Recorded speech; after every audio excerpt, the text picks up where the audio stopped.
మధ్యలో ఏ జన్మలో ఏ తీరని రుణం ఉందో, మరెందుకు ఇంతలో ఈ బంధనం ఇన్నింతలు పెరిగిందో, అమాయకమైన నీ చిన్నారి నవ్వును ఏ తల్లి కందో, ఇటే నీ దారి ఉందని నిన్ను ఏ సుడిగాలి పంపిందో.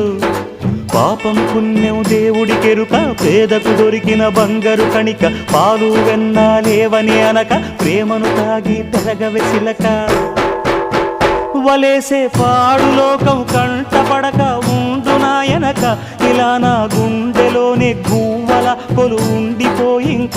ఇటే పోస్తే ఎమున్నైనా నిలేస్తానే, మరింక ఏ కీడు నీ వంక రాలే.